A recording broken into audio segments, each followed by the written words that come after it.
నమస్తే ఫ్రెండ్స్. ఈరోజు మనం బాదం మిల్క్ చేద్దామండి. ఇన్స్టెంట్ మిక్సీ జార్ తీసుకోవాలండి. మిక్సీ జార్ తీసుకొని దాంట్లోకి బాదాము కాజు తీసుకోవాలండి. కాజు తీసేసుకున్న తర్వాత దాంట్లోకి 2 ఇలాచీలు వేసుకోవాలి. ఇలాచీలు వేసుకున్న తర్వాత హాఫ్ కప్పు కస్టర్డ్ పౌడర్ వేసుకోవాలండి. మన చిన్న కప్పు ఉంటే ఎంత వేసుకుంటే అంత. హాఫ్ కప్పు తీసుకున్నాను.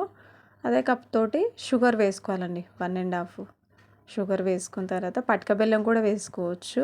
నేను షుగర్ వేసాను. దాంతోపాటు కుంకుమ పువ్వు వేయాలండి. కుంకుమ పువ్వు వేసేసి మిక్సీ పట్టుకోవాలండి. మిక్సీ చేసుకుంటే ఇలా పౌడర్ లాగా అవుతుందండి. చాలా బాగా వస్తుంది స్మెల్ కూడా. మనం బయట కొంటే ఎలా ఉంటుందో అలానే ఉంటుందండి. చూడండి ఎలా వచ్చిందో. ఇది ఎయిటెడ్ కంటైనర్లోకి తడి లేని జార్లోకి తీసి పెట్టుకోవాలండి.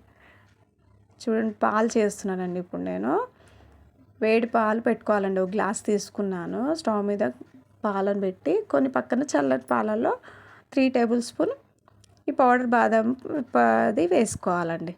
ఈ బాదం వేసుకున్న తర్వాత పౌడర్ వేసేసుకొని అందరూ కలుపుకున్న తర్వాత ఈ పాలల్లో వేసేయాలి. వేసిన తర్వాత బాగా మసల పెట్టాలండి. బాగా వేడైతే ఇలా చిక్కగా అవుతాయండి. చిక్కగా అయిన తర్వాత స్టవ్ ఆఫ్ చేసేయాలండి. ఆఫ్ చేసేసి చల్లారిన తర్వాత ఐస్ క్యూబ్స్ వేయాలండి. చల్లారిన తర్వాత ఫ్రిడ్జ్లో కూడా పెట్టుకోవచ్చు. ఇన్స్టెంట్గా అంటే ఐస్ క్యూబ్స్ వేసాను. ఇలా చల్లారిన తర్వాత గ్లాస్లోకి ఇలా పాలను వేసేసుకొని గార్నిష్కి కొంచెం బాదం వేసుకోండి పైన. చల్లగా ఈ సమ్మర్లో చాలా బాగుంటుందండి. చాలా టేస్టీగా కూడా ఉంటుంది.